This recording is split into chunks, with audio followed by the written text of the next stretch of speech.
Hi guys, and welcome back to James and the Giant Peach. Thought we'd read by the fire today, just for something different. Want to say hi to all the second graders and to my nephew Quinn in Colorado. Hey Quinn. All right, so we ended with chapter 22 last time, and when we ended, the peach was just starting to go up. 502 seagulls helped you lift it up. So let's start with chapter 23 today. All right. In a flash, everybody was up on top. "Oh, isn't it beautiful?" they cried. "What a marvelous feeling. Goodbye, sharks. Oh boy, this is the way to travel." Miss Spider, who was literally squealing with excitement, grabbed the centipede by the waist, and the two of them started dancing around and around the peach stem together. The earthworm stood up on his tail and did sort of a wriggle of joy all by himself. The old green grasshopper kept hopping higher and higher into the air. The ladybug rushed over and shook James warmly by the hand. The glowworm, who at the best of times was very shy and a silent creature, she was an introvert. She sat glowing with pleasure near the tunnel entrance. Even the silkworm, looking white and thin and completely exhausted, came creeping out of the tunnel to watch the miraculous ascent. Ascent means going up. Up and up they went, and soon they were as high as the top of a church steeple above the ocean. "I'm a bit worried about the peach," James said to the others as all the dancing and shouting had stopped. "I wonder how much damage those sharks have done to it underneath. It's quite impossible to tell from up here." "Why don't I go over the side and make an inspection?" Miss Spider said. "It'll be no trouble at all, I assure you." And without waiting for an answer, she quickly produced a length of silk and attached it to the end of the peach stem. "I'll be back in a jiffy," she said, and then she walked calmly over to the edge of the peach and jumped off, paying out the thread behind her as she fell. So paying out the thread means like letting it go longer and longer. Let me go back to this page and show you the picture of the peach rising in the air with all those seagulls. Our fire's doing nicely, so I don't need to mess with it. The others crowded anxiously around the place where she had gone over. "Wouldn't it be dreadful if that thread broke?" the ladybug said. There was a long silence. "Are you all right, Miss Spider?" shouted the old green grasshopper. "Yes, thank you," her voice answered from below. "I'm coming up now." And she came up, climbing foot over foot up the silk thread, and at the same time tucking the thread cleverly back into her body so she could use it again. She climbed up. "Is it awful?" they asked her. "Is it all eaten away from the sharks? Are there great holes in it everywhere?" Miss Spider clambered back onto the deck with a pleased but also rather puzzled look on her face. "You won't believe this," she said, "but actually there's hardly any damage down there at all. The peach is almost untouched. There are just a few tiny pieces out of it here and there, but nothing more." "You must be mistaken," James said. "Of course she's mistaken," the centipede said. "I promise you I'm not," Miss Spider answered. "But there were hundreds of sharks around us. They churned the water into a froth." Remember what that means? Like bubbles, like on the top of when you shake something up, it's all those bubbles. That's a froth. "We saw their great mouths opening and shutting." "I don't care what you saw," Miss Spider answered. "They certainly didn't do much damage in the peach." "Then why did we start sinking?" the centipede asked. Perhaps we didn't start sinking," the old green grasshopper suggested. "Perhaps we were all so frightened that we imagined it." This, in point of fact, was closer to the truth than any of them knew.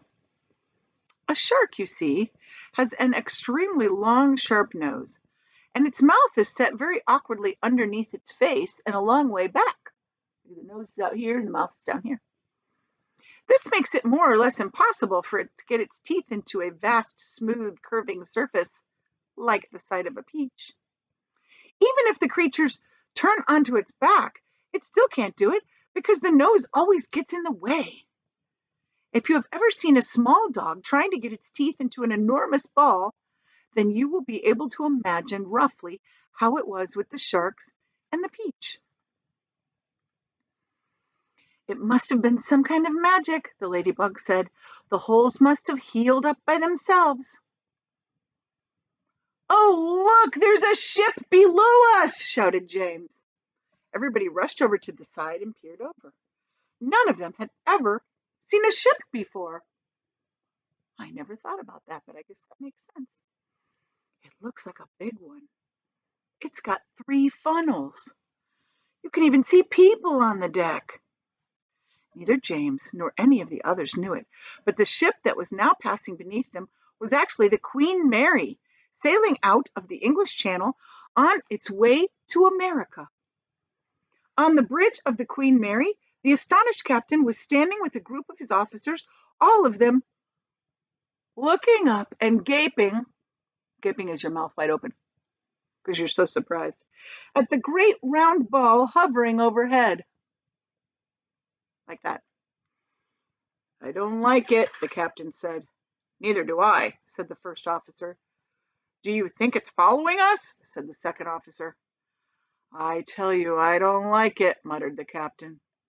It could be dangerous, the first officer said. That's it, cried the captain. It's a secret weapon. Holy cats! Send a message to the Queen at once. The country must be warned, and give me my telescope.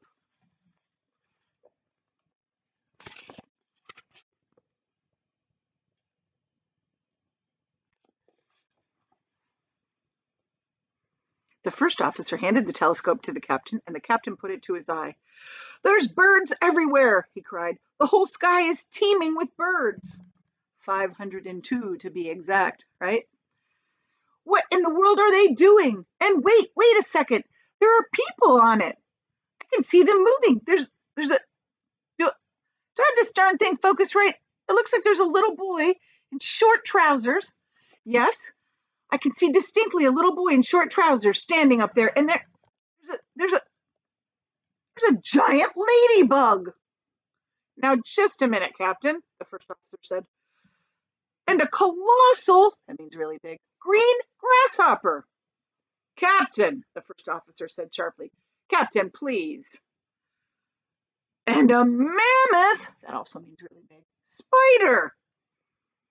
Oh dear, he's not feeling well, whispered the second officer. And an enormous, I mean simply enormous centipede, screamed the captain. Somebody call the ship's doctor, the first officer said. Our captain is not feeling well. He's going crazy. A moment later, the great ball disappeared into a cloud. The beach disappeared into a cloud. And the people on the ship never saw it again.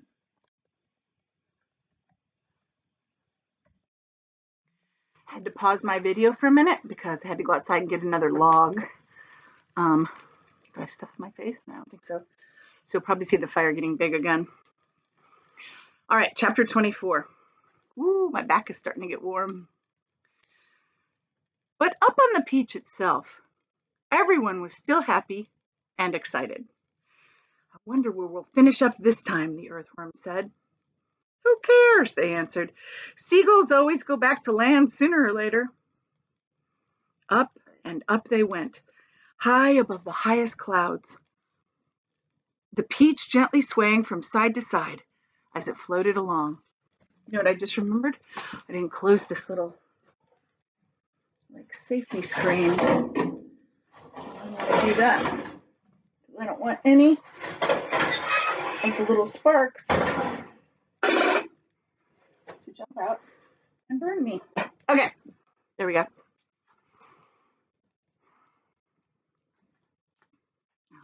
Now I gotta find my spot.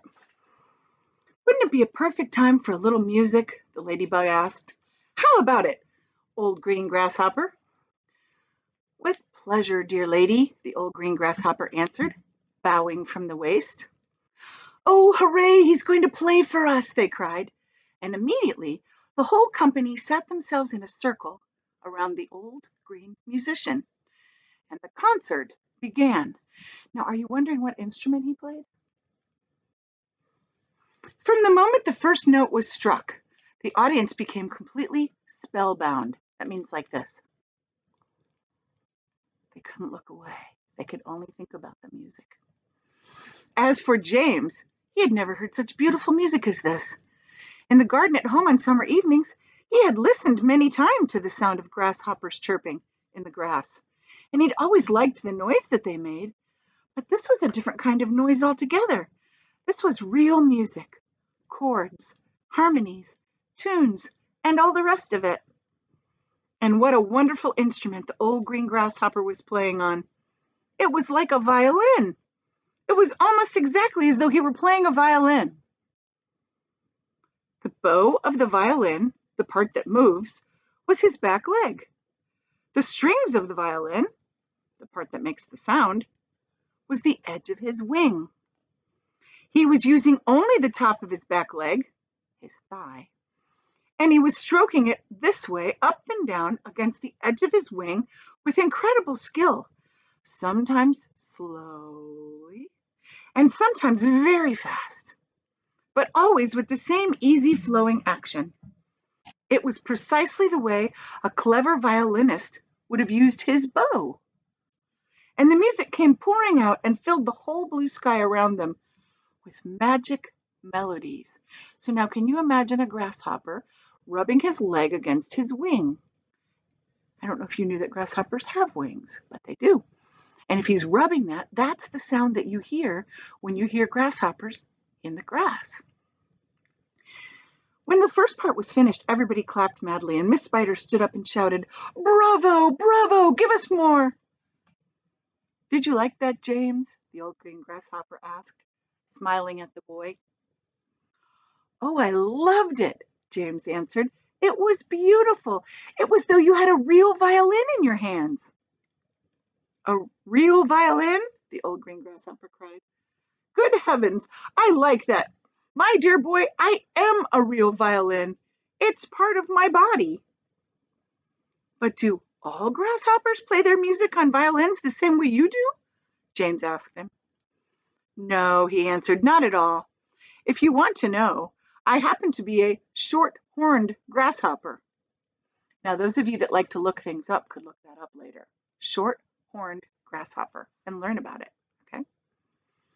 "I have two short feelers coming out of my head. Can you see them? They're there.